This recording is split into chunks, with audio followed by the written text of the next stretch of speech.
What's going on, guys? I am BlackOpsAmazing. Welcome yourselves back to another zombies video on the channel, another Q&A, taking your questions from the comment section below to do with the zombie storyline, Easter eggs, really just a few other things as well, and answering them. As always, if you enjoyed today's video, you guys know what to do. Drop a like rating anytime throughout it. If we could reach 1k likes on this video, that'd be very much appreciated, but of course you don't have to if you don't want to. Make sure you are subscribed to stay up to date with the latest, and here we go. So a ton of questions to answer from you guys today, and the first one from It's Unknown Panda says, do you reckon there's going to be an ultra mega special edition for Black Ops 4, similar to the Black Ops 3 Juggernaut fridge, and if so, what do you think it will be? Well, as they haven't even announced the standard edition yet, I'm not sure if there's going to be a special edition, a prestige edition, or like we got with Black Ops 3, the Juggernaut edition, which was a Juggernaut fridge. With Black Ops 2, we had a care package edition. It's so freaking hard to keep saying that word over and over. But in that, we got a drone. And then in Black Ops 1, we had the RCXD. So it does seem like with the Black Ops series, every game that we've had so far does have some kind of special edition that'll cost you around $200, but you get something special in there. Like I said, whether it's a Juggernaut fridge, a drone, or an RCXD, that's what we've had in the past. So going off that, it does look like we could be getting something special for Black Ops 4. As of what though, I'm not sure. We've had one thing related to zombies previously and the rest have been multiplayer, so with BO4, whether it's going to be related to zombies or multiplayer, I'm not sure. Obviously, I hope zombies. If that was the case, what would it be though? I don't really know. Maybe we could have Monty's gobblegun machine, which is an actual gumball machine that works in real life. I don't know, that one's a little bit lame. I mean, they could bring back the fridge and we have a different perk instead. I'm actually out of ideas on what they could really give us that would be useful. Of course, they could always give us statues of the characters. Maybe we could get one of the Origin staffs as a toy that lights up. Is that cool? I don't know. Let me know your thoughts on what we could get in the comment section below. The next question or opinion from Lil Creeper says, the new timeline is pretty stupid. I think personally Blundell ruined it. Jimmy Zelensky on the other hand had the storyline loosely based on real events, which made it more frightening and just overall better. I wish zombies were still made by Zelensky. No, but I just wanted to bring up this question because I actually thought it was interesting. Yes, in the earlier days, the lead developer, the lead guy, the main one behind zombies was Jimmy Zelensky. I believe he was a part of it all the way through World at War, Black Ops 1, and halfway through Black Ops 2. And then from there on, Jason Blundell took over, fog rolling in, for the rest of BO2 and all of BO3. And we can clearly see his influence on the storyline, as at the end of Black Ops 2, and then all of Black Ops 3, that's when Dr. Monty, the Shadow Man, the Apothecans, all of these magic things became involved into the storyline. Whereas before, as this guy says, it was actually loosely based on real events, with Nazi Germany, Glock, the teleporters, and I know a lot of people actually preferred it how it was before, where it was a lot less confusing and some would say more simple. But I actually don't know how much further they could have taken it if they would have carried on going down that route. With the real life things, how much more interesting could it have gotten? Obviously, they've got to outdo themselves every map, and adding the Apothecans and these gods into the storyline definitely did that. So I don't know, in my opinion, Jason Blundell, fog rolling in, did a fantastic job. There are rumours that he maybe won't be the head of zombies or working on it as much as he did in the future. Of course, I don't know about that, but I can say that I think zombies is going to be quite a bit different in BO4. Now that we've had the whole zombie storyline closed off, a lot of loose ends tied up, and we've got this whole magic Monty, the Shadow Man, the Apothecans things out of the way, I think in Black Ops 4 we could be going back to simpler times where things will be not easier to understand but less confusing, and I think that horror aspect could return a little bit. But I love the zombie storyline, I love what fog rolling in and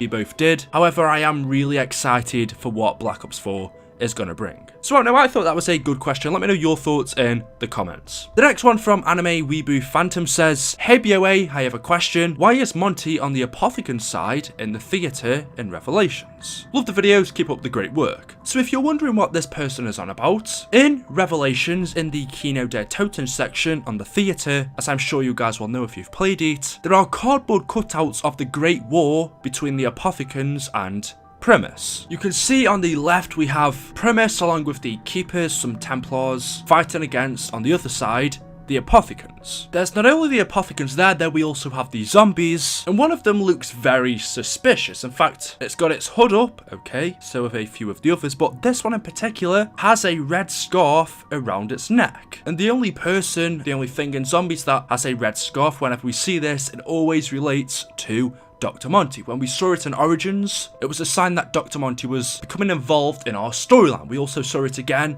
in The Giant to show that Dr. Monty was present. We've seen in the intro cutscenes Dr. Monty wears this red scarf. And now in Revelations on this cutout of the Great War, a zombie is wearing Monty's red scarf. Is Treyarch trying to tell us something? I've seen this many times, but I've never really looked into it. We've always had that suspicion in the back of our minds that maybe Dr. Monty is evil. Just like the Shadow Man tells us in Revelations, he says, don't you realize Dr. Monty is tricking you? He's known by many names, the devil, Satan, the Beelzebub. The Shadow Man is basically telling us that Dr. Monty is evil. He's tricking you, don't believe what he says. And then it was also suspicious to me when we heard Dr. Monty say in Gorikarovi that Richtofen was surplus to requirements. That, you know, he was a bad guy, that they should kill him or leave him, ditch him. When I heard Monty say that, again I thought it was suspicious because Richtofen had been helping Monty. Yes, he'd done bad things before, or as other versions had, but why would he want to get rid of him? And obviously it's a good job they didn't, because they needed him for the battle that happened later on in Revelations. And then again in the Revelations Easter egg ending, we see that Monty is about to not kill but wipe the characters from existence. He begins to get rid of them, but in the end changes his mind and sends them back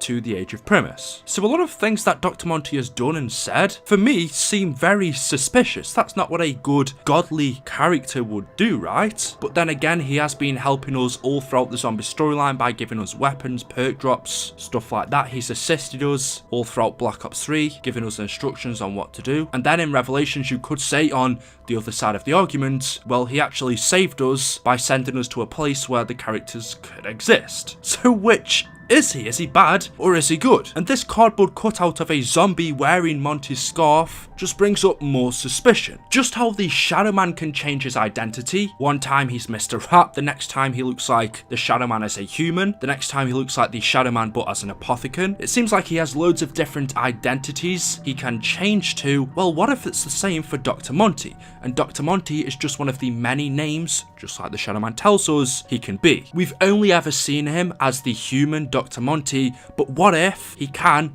change into a zombie? What if he can change into the devil, the Beelzebub, into Satan? And Monty is just one of his many good guy personas he uses to trick people. Maybe during the Great War, Monty was a zombie fighting on the side of the Apothicons. It's really not that far-fetched and is, well, quite believable. Because he's only been in the storyline for a couple of maps, we really don't know anything about him apart from what he tells us. We've only heard one side of the story really, and a few quotes from the Shadow Man. From that, can we really trust him? But however, like this person says, it's weird how we have this reenactment of the Great Battle from hundreds of years ago on the stage of KINO, but then we have a zombie on the bad Apothicon side wearing Monty's scarf. The next question from PatThat13 says, hey BOA, I have two questions. Was there ever an official loading screen for Zombies Paris? And two, how come Black Ops 3 on the 360 only had 2 DLC packs? As always, love your vids. So for your first question, no, we never had a loading screen for Zombies Paris. All we ever had was the name and a small little image that you can find in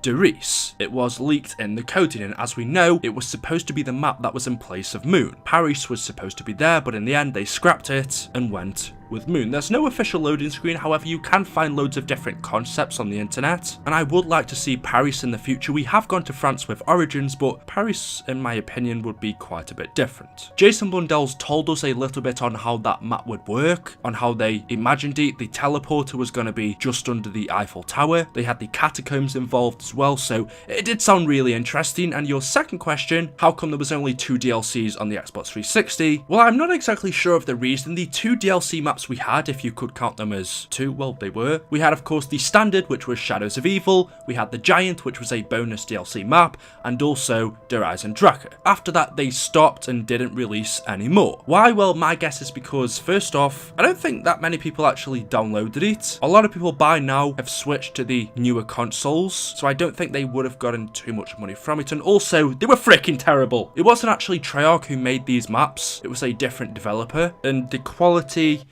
it's freaking terrible. Honestly, Black Ops 3 on the Xbox 360 looked worse than older Call of Duties like Ghost. It looked freaking worse than Modern Warfare 2 that came out in like 2009, 10, 9, no, 7? 2007. It was, honestly, they look terrible. The maps on the 360 didn't include any Easter eggs, they missed out a lot of features, a lot of content. The reason why they stopped after the first DLC pack, Der Drache, was probably for those reasons. I mean, I don't know 100%, you'd have to ask them yourself, but that'd be my guess. Anyway guys, there we go. That is all I have for you for today's video. As always, hopefully you have enjoyed. If you have, like I said, you know what to do. Drop a like rate, and of course you don't have to if you don't want to. It just really helps. Thank you guys so much for supporting the videos. Make sure you are subscribed if you haven't already. Hopefully you've enjoyed. Leave your comments in the comment section below, and I will see you all in the next one. Goodbye.